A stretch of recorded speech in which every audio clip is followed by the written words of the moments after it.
Salah satu daripada rukun-rukun iman adalah beriman kepada para rasul, dan rasul yang diutus kepada umat manusia berjumlah 315. Kalau nabi tentu banyak sekali. Salah satunya adalah Khatamul Anbiya'i wal Mursalin, penutup para nabi dan juga rasul, nabi kita Nabi Muhammad sallallahu alaihi wa ala alihi wasallam.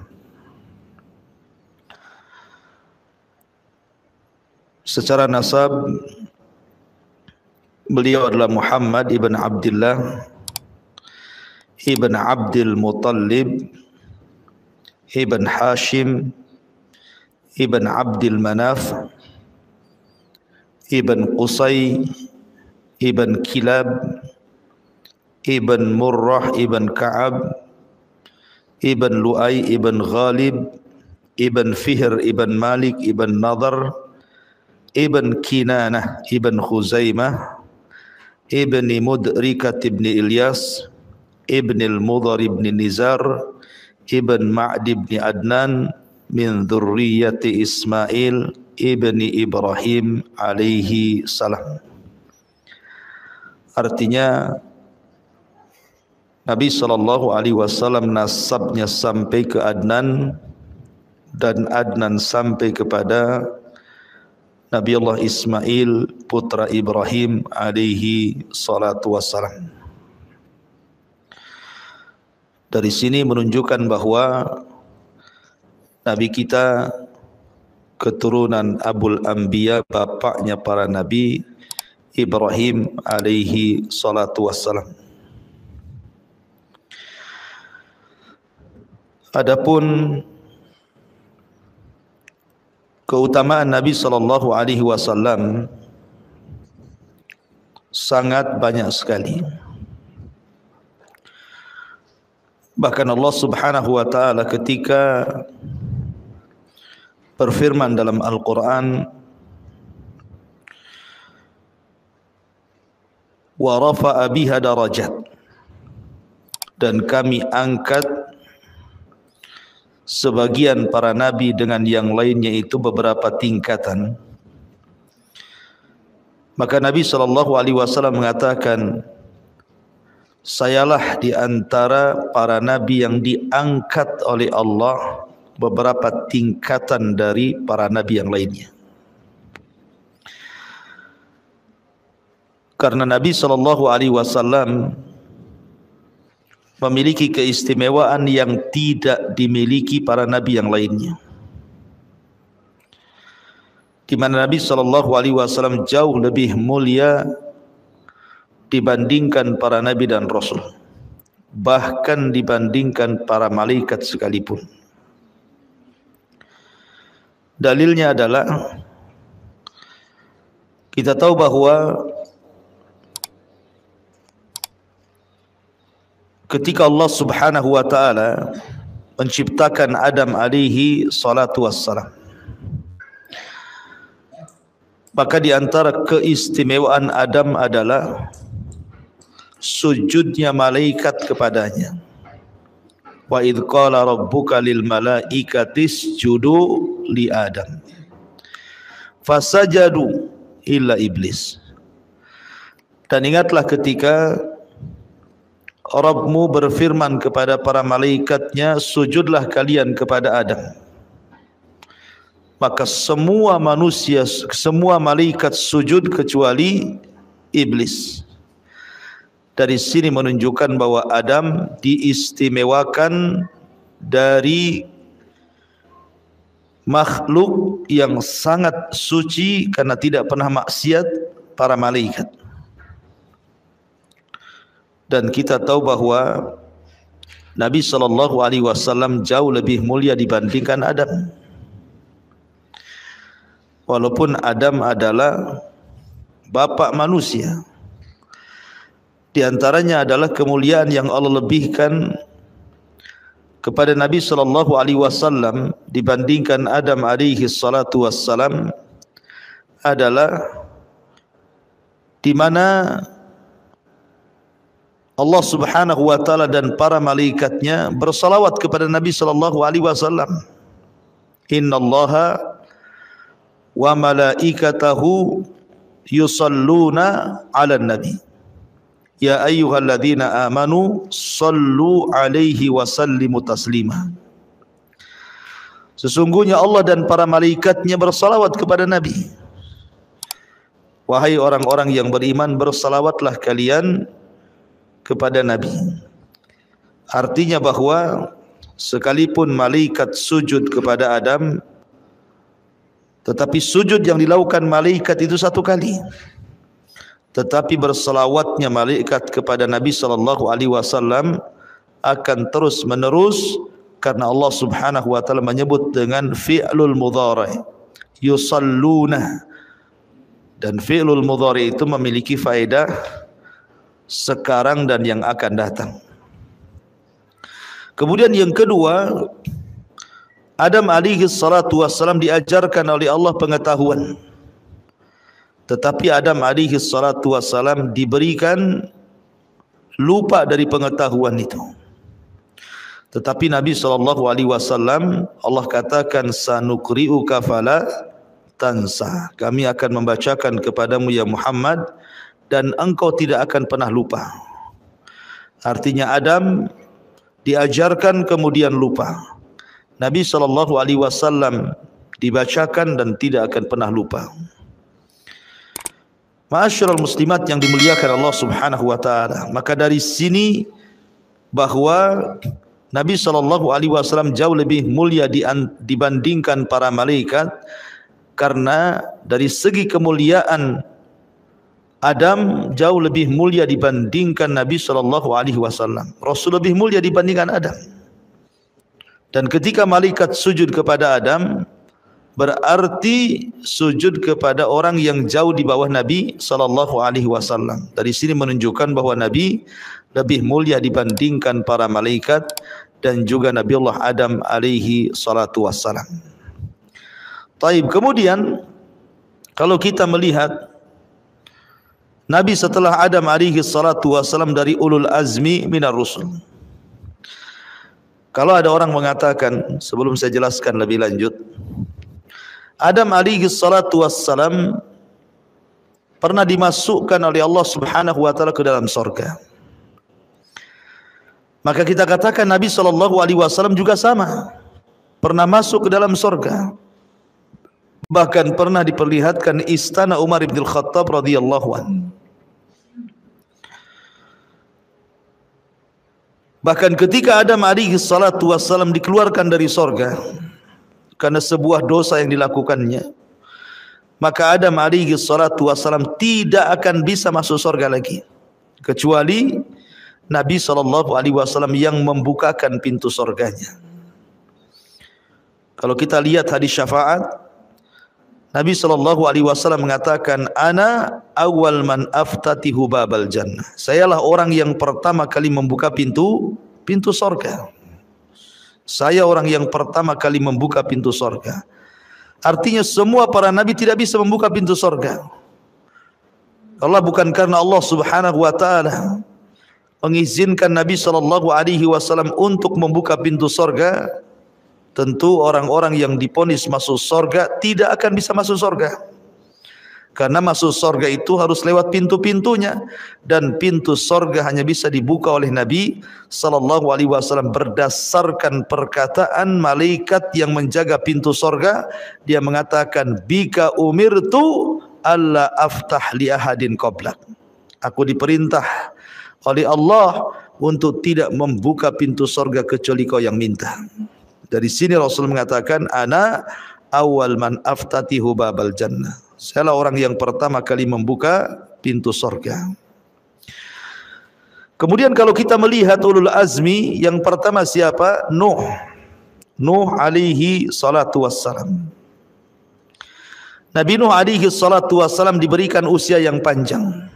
ada yang mengatakan usianya 1400, ada yang mengatakan 1500, ada yang mengatakan 1780. Walaupun pendapat yang banyak dikuatkan adalah 1400. Sementara Nabi SAW hanya diberikan usia berapa? 63 tahun. Tetapi bukan berarti kemudian di usia 63 tahun Nabi SAW tidak bisa menjangkau usia Nabi Nuh alaihi salatu wassalam. Karena dalam Islam itu Bu, kita diberikan malam yang disebut dengan Lailatul Qadar.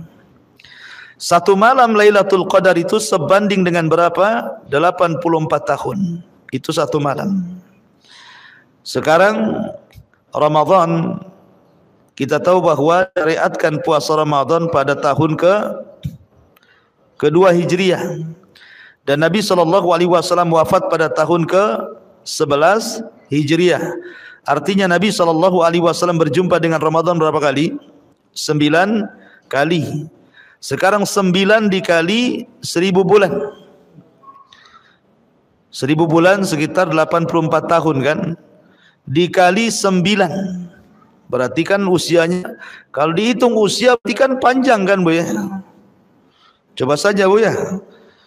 Kita kalikan saja umpamanya 84 gitu ya, kali 9 sudah berapa tuh? 700-an ya?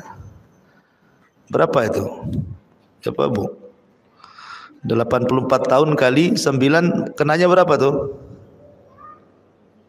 Hah? 756 ya? 756. Ya kan? Itu baru cerita Lailatul Qadar. Jadi kalau Nabi SAW, dan pasti Nabi SAW mendapatkan Lailatul Qadar, tidak mungkin tidak. Karena Rasul tidak pernah meninggalkan i'tikaf selama Ramadan. Ya. Artinya bahwa usia Nabi SAW pun panjang. Ya. Menjangkau usia nabi-nabi sebelumnya. Ini baru keutamaan malam Lailatul Qadar yang memiliki usia sepanjang itu. Belum lagi keutamaan salat di Masjidil Haram. Satu kali salat berapa? 100.000 kali salat.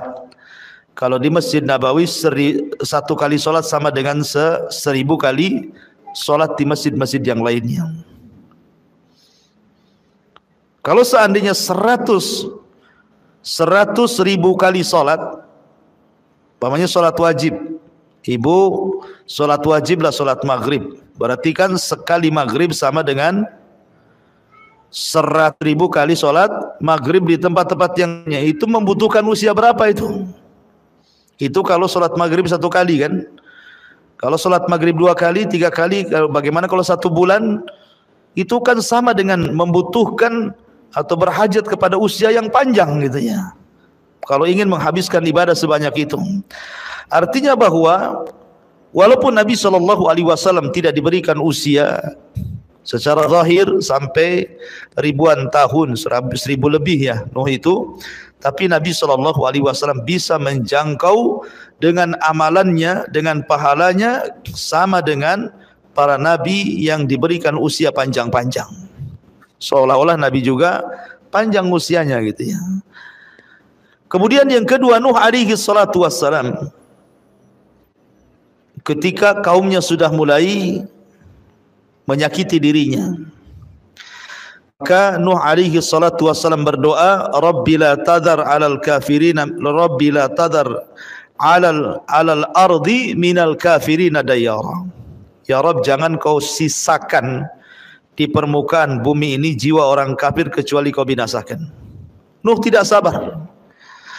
Tapi Nabi SAW ketika kaumnya mulai menyakitinya, kaumnya mulai merencanakan pembunuhan kepadanya, kemudian datang malakul jabal, malaikat gunung untuk menolong Nabi SAW, siap menimpakan kepada kaum yang ingkar itu. Nabi tidak mau berdoa kehancuran. Rasul hanya berdoa bagaimana? Allahumma hdi biqaumin fa innahum la ya'lamun. Ya Allah, berikan hidayah kepada mereka karena mereka kaum yang tidak tahu. Lihat, Nabi SAW jauh lebih besar dibandingkan Nuh alaihi salatu wassalam. Kemudian ulul azmi berikutnya siapa? Ibrahim. Nabi Allah Ibrahim alaihi salatu wassalam. Ibrahim dikenal dengan Khalilur Rahman. Maka Nabi SAW juga sama Khalilur Rahman. Artinya bahwa ketika Ibrahim dikatakan Khalil, kekasih Allah Subhanahu wa taala, maka Nabi SAW juga disebut Al-Khalil, kekasih Allah Subhanahu wa taala. Kalau ada orang mengatakan Ibrahim diberikan ujian yang tidak diberikan kepada para nabi yang lainnya, apa ujian Ibrahim? Ibrahim bermimpi dalam mimpinya untuk menyembelih putranya Ismail, yang ketika itu Ismail lagi lucu-lucunya. Ismail itu lagi senang-senangnya, lagi bisa diandalkan orang tuanya. Tiba-tiba kemudian Ibrahim mengatakan kepada Ismail, inni ara fil manami anni adbahuka fangdur madza tara. Ismail, abimu lah semalam bermimpi menyembelih kamu, bagaimana pendapatmu? Ingat mimpinya Nabi wahyu. Tapi Ismail alaihi salatu wassalam mengatakan, if'al ma tu'mar satajiduni insyaallahu minas sabirin. Kalau ini perintah Allah, lakukan saja wahai abi, kau akan dapati diriku termasuk hamba-hamba yang bersabar. Tapi Nabi SAW memang tidak diberikan ujian. Diperintah Allah untuk menyembelih putra-putrinya. Tetapi Nabi SAW diberikan ujian di mana semua putra-putrinya meninggal. Qasim meninggal di waktu bayi. Abdullah meninggal di waktu bayi. Ibrahim meninggal di waktu bayi. Kemudian Zainab meninggal, Rasul masih hidup. Kemudian Ruqayyah meninggal setelah perang Badar, Rasul masih hidup. Kemudian Ummu Kulthum meninggal, Rasul masih hidup, kecuali Fatimah. Fatimah meninggal 6 bulan setelah Rasul SAW meninggal. Tetapi Nabi Allah Ibrahim memang diperintah Allah untuk menyembelih Ismail, tetapi penyembelihan itu digagalkan oleh Allah setelah melihat Ibrahim mampu melewati ujiannya. Akhirnya Allah gantikan Ismail dengan kambing kibas dan tidak jadi disembelih, dan selamatlah Ismail. Tetapi putra-putri Nabi SAW semua meninggal di hadapan Rasul. Artinya Nabi SAW lebih berat ujiannya karena anak-anak laki-lakinya meninggal di waktu bayi, dan anak wanitanya juga walaupun meninggal sudah besar, tetapi meninggal sebelum Nabi SAW meninggal, kecuali Fatimah. Ma'asyiral muslimat yang dimuliakan Allah Subhanahu wa taala. Kemudian ulul azmi berikutnya siapa? Nabi Musa alaihi salatu wassalam.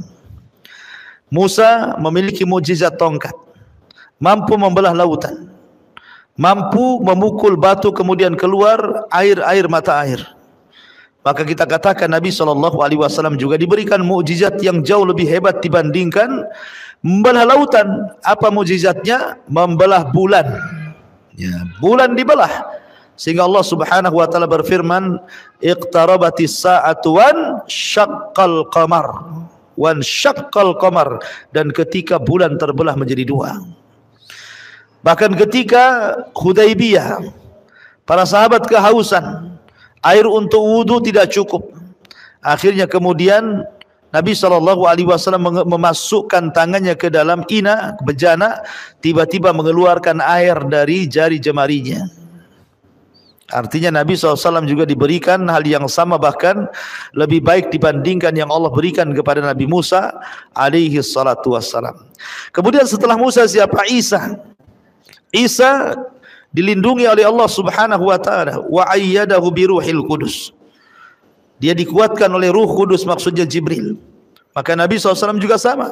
Dalam perang Badar, Jibril memimpin tentara yang banyak sekali, jumlahnya berapa? 5.000 malaikat turun dalam perang Badar, dalam perang Khandaq, dan dalam perang-perang yang lainnya, melindungi Nabi SAW.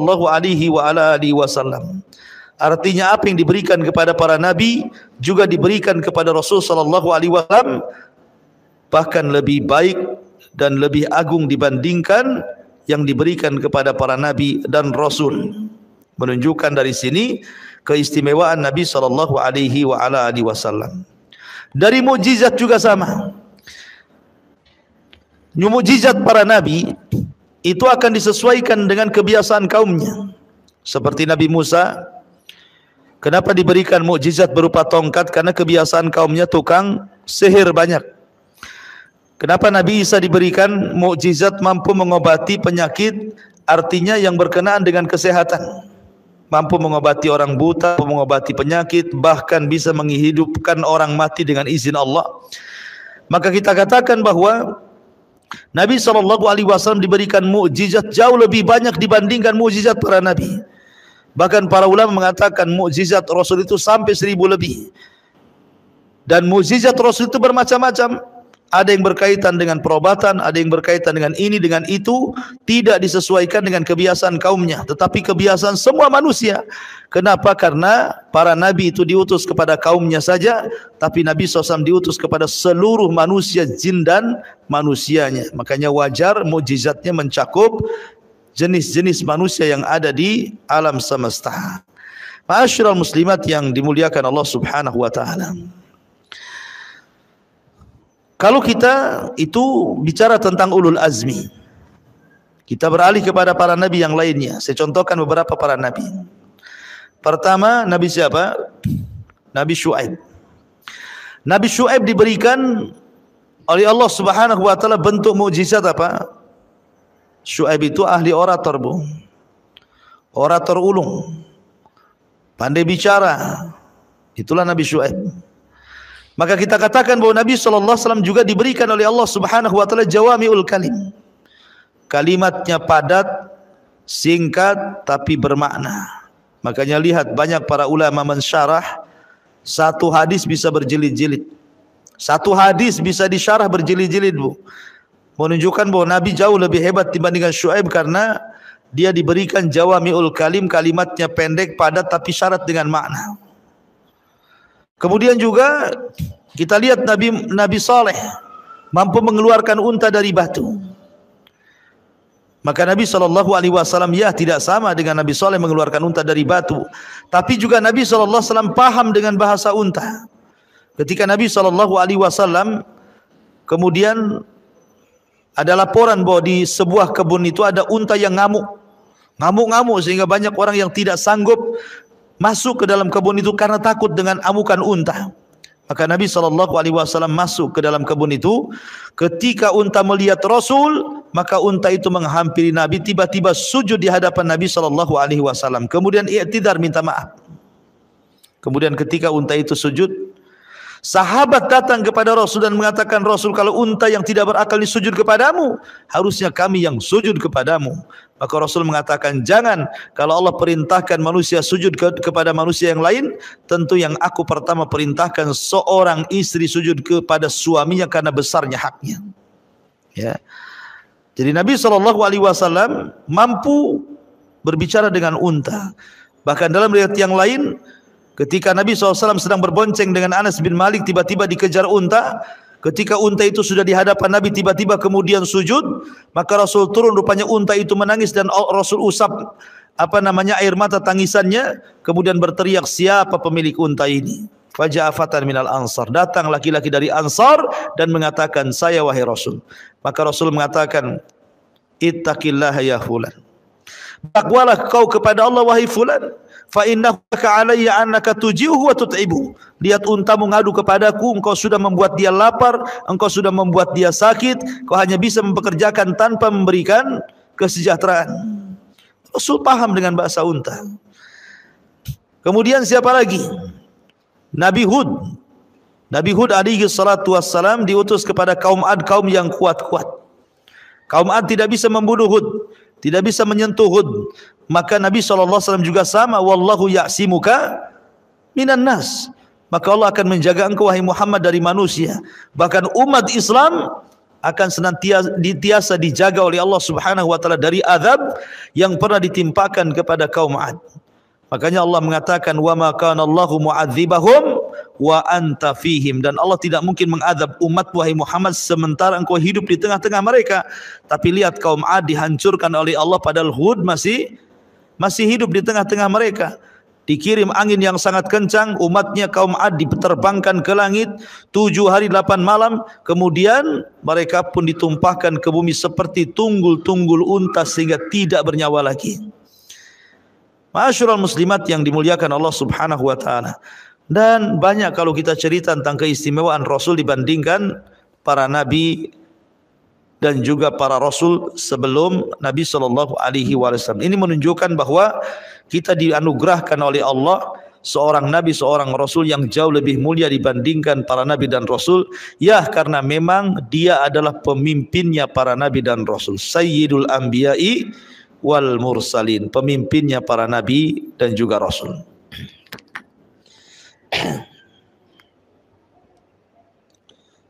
Taib. Sekarang kita akan mengenal sedikit tentang Nabi Shallallahu Alaihi Wasallam. Pertama, mengenal nama-namanya dulu.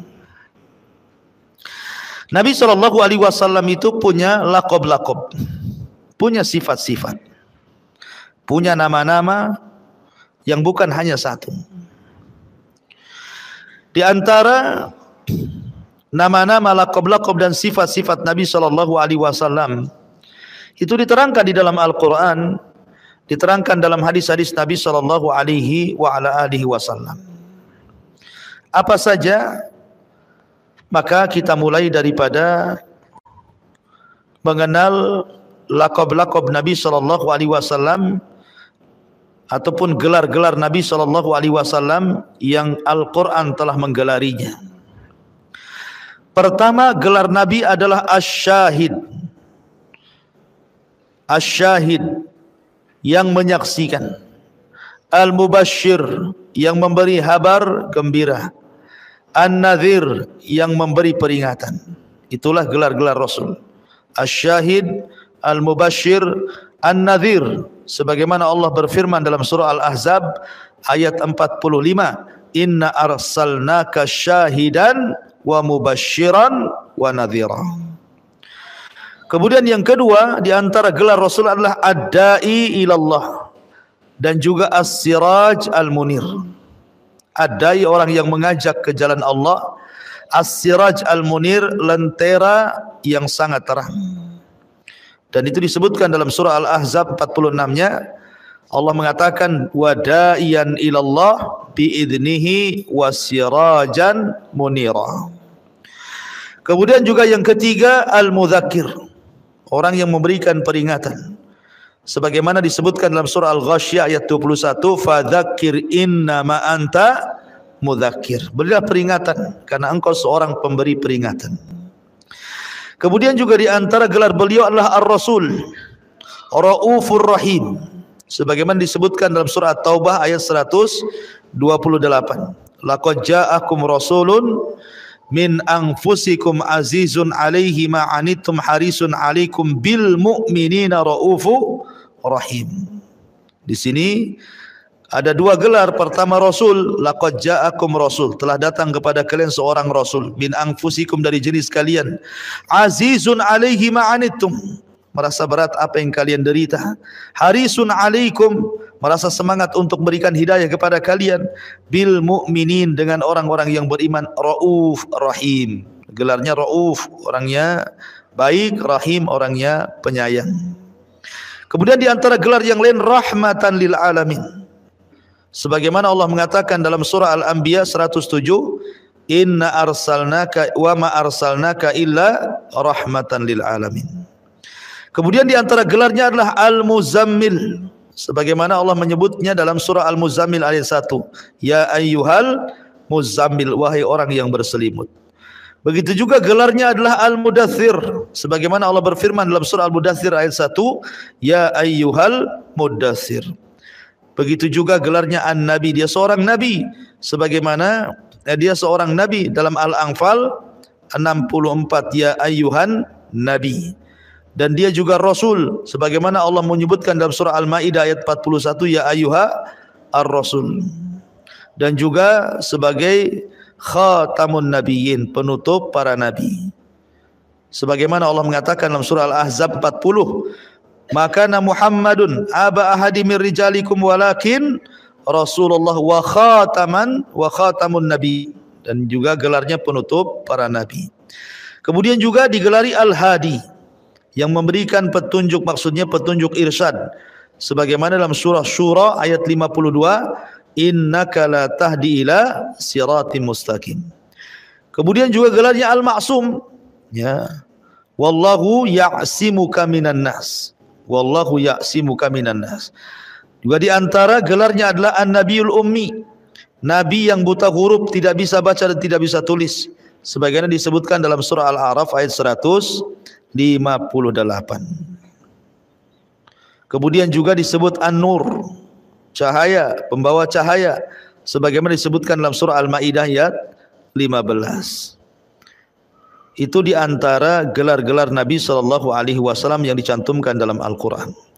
Adapun nama-nama Nabi SAW, nama dia adalah Muhammad. Nama dia adalah Muhammad, sebagaimana disebutkan dalam surah Al-Imran ayat 144. Wa ma Muhammadun illa rasulun qad khalat min qablihi rusul. Kemudian juga nama dia Ahmad, sebagaimana disebutkan dalam surah As-Saff ayat 6. Wa idh qala Isa ibn Maryam ya bani Israil inni rasulullah ilaikum musaddiqan lima baina yadayhim minat taurat wa mubasysyiran bi rasuli ya'ti min ba'dihi ismuhu Ahmad. Nah, dikata-kata Ahmad dalam surah As-Saff ayat 6. Kemudian juga di antara nama-nama beliau yang dicantumkan dalam hadis adalah Al-Mahi, Al-Mahi, yang menghapus kekufuran di permukaan bumi. Kemudian juga Al-Hasyir, yang mengumpulkan manusia kelak di bawah kepemimpinannya dalam syafaatul uzma pada hari kiamat. Kemudian juga di antara nama beliau Al-Aqib.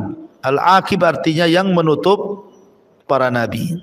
Jadi nama beliau Muhammad, Ahmad, Al-Mahi, Al-Hasyir, Al-Aqib. Kemudian di antara juga nama beliau adalah disebut Nabiyur Rahmah, Nabiyut Taubah, Al-Mutawakkil, Al-Mukhtar, Al-Mustafa, Asy-Syafi, As-Sadiq, Al-Masduq, ya, dan begitu seterusnya ya. Ini juga di antara nama-nama yang masyhur yang disebutkan di dalam hadis-hadis Nabi SAW dan juga di dalam Al-Quranul Karim. Taib.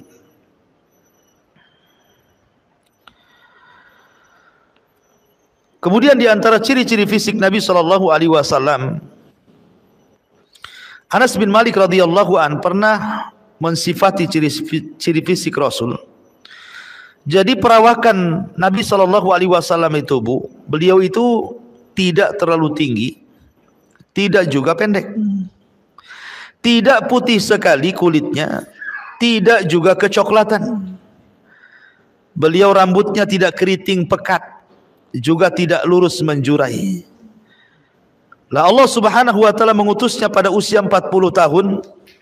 Beliau tinggal di Mekah selama 10 tahun, ada yang mengatakan 13 tahun, dan di Madinah selama 10 tahun.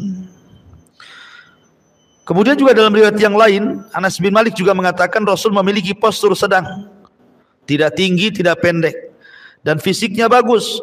Rambutnya beliau tidak keriting, tidak juga lurus. Warna kulitnya agak kecoklatan, tapi tidak coklat sekali dan tidak putih.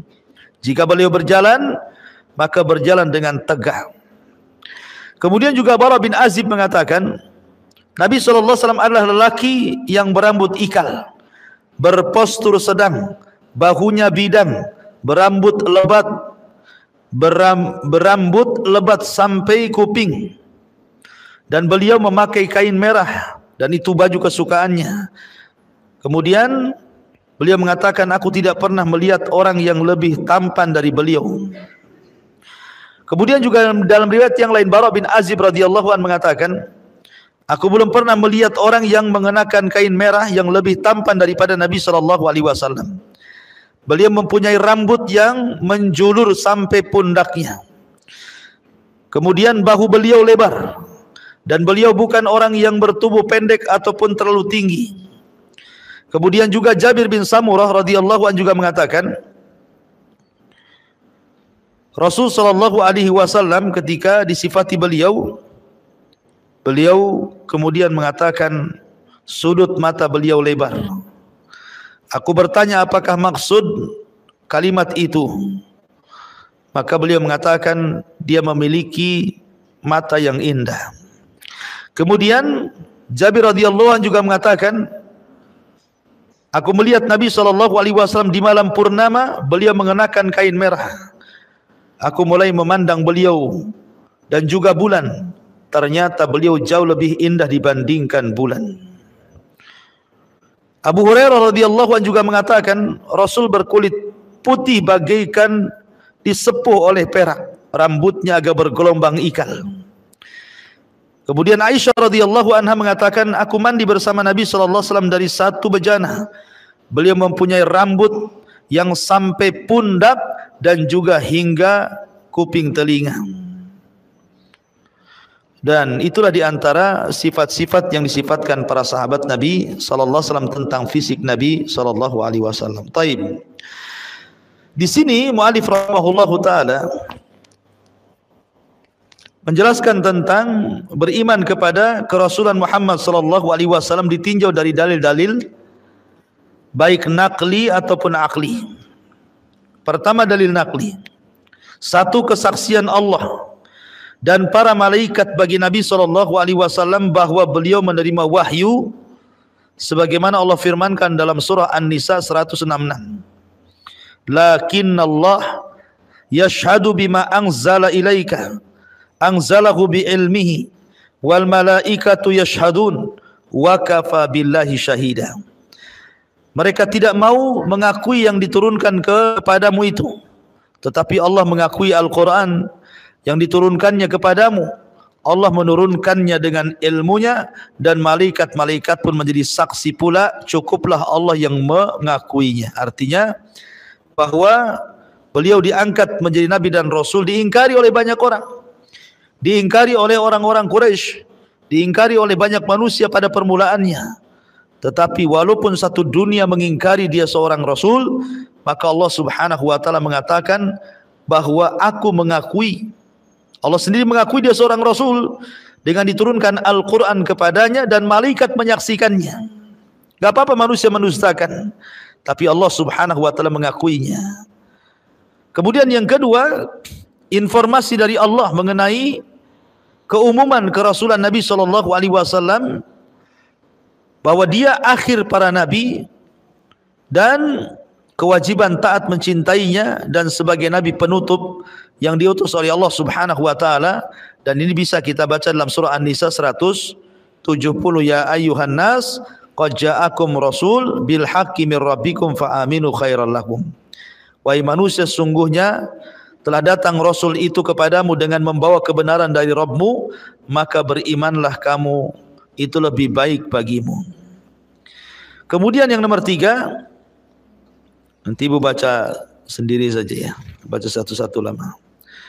Berita dari Nabi SAW sendiri tentang kenabiannya. Apa kata Rasul? Ana nabi la kadhib, ana ibnu Abdul Muttalib. Ini dikatakan ketika Rasul perang Khaybar. Aku adalah nabi, aku tidak dusta, aku adalah cucu Abdul Muttalib. Artinya kenabiannya juga diakui sendiri oleh Nabi SAW. Kemudian yang keempat, kesaksian kitab Taurat, kitab Injil tentang kerasulan dan kenabian Rasul kita Muhammad SAW, sebagaimana disebutkan dalam surah Shaf ayat 6, di mana Nabi Isa bin Maryam mengatakan dalam Injilnya, wa mubasysyiran bi rasuli ya'ti min ba'di ismuhu Ahmad. Ada kata-kata Ahmad dalam kitab Taurat, Injil dan Zabur, nabi yang akan hadir di akhir zaman. Artinya diakui oleh kitab-kitab langit ya. Itu mobil siapa itu?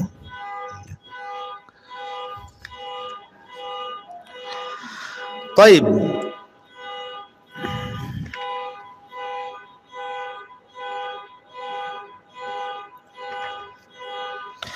Di dalam Injil pun terdapat berita gembira berikut. Saya akan bacakan. Satu, pada waktu itu tampillah Yohanes pembaptis di padang gurun Yahuda dan Yakriz memberitakan, bertobatlah sebab kerajaan surga malakutus samawat sudah dekat. Malakutus samawat di sini maksudnya adalah isyarat kepada Nabi sallallahu alaihi wasallam, dan ini merupakan kabar gembira tentang dekatnya waktu kenabian beliau. Dua, Yesus membentangkan suatu perumpamaan lain kepada mereka. Katanya hal kerajaan sorga malakutus samawat itu seumpama biji sesawi yang diambil dan ditaburkan orang di ladangnya. Memang biji itu yang paling kecil dari segala jenis benih, tetapi apabila sudah tumbuh, sesawi itu lebih besar daripada sayuran yang lainnya.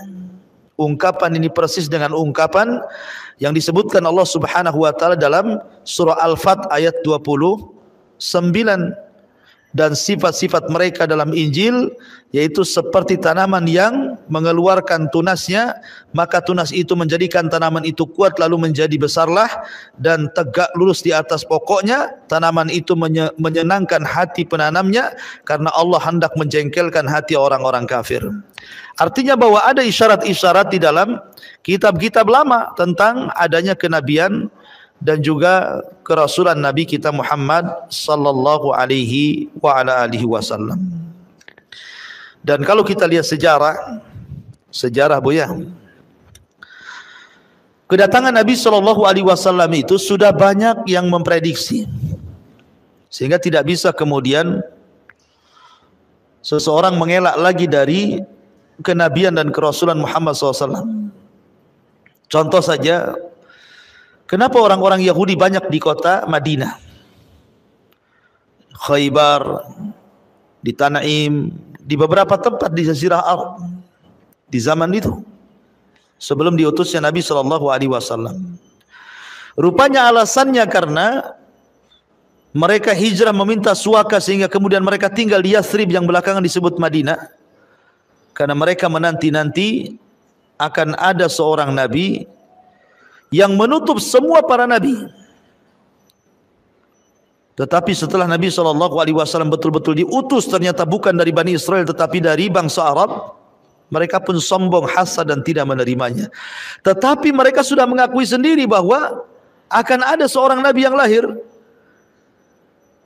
Makanya ketika kemudian orang-orang Ansor belum masuk Islam, masih dalam posisi menyembah berhala, Khazraj dan Aus itu, apabila mereka kemudian berperang melawan orang-orang Yahudi di Madinah itu, maka orang-orang Yahudi selalu kemudian menakut-nakuti mereka dengan mengatakan, awas saja kalau nabi kami nanti muncul, kalian akan habis semuanya. Maksudnya nabi di sini siapa? Nabi penutup para nabi. Ternyata yang dimaksud orang-orang Yahudi adalah nabi Arab. Nabi SAW keluar.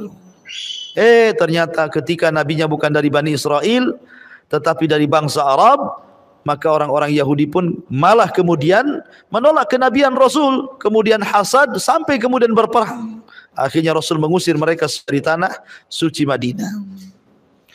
Nah, dari kisah ini Yahudi belakangan tahulah bahwa kenabian dan kerasulan Nabi SAW itu sudah memang diprediksi gitu ya. Sudah diprediksi jauh-jauh hari. Makanya ketika Nabi SAW 12 tahun bersama pamannya menuju Syam hendak berdagang, berjumpa dengan Buhairah rahib, agar Buhairah mengatakan kepada Abu Talib jangan meneruskan perjalanan karena tanda-tanda kenabian ada pada anak ini, kalau diketahui orang Syam maka akan membunuhnya.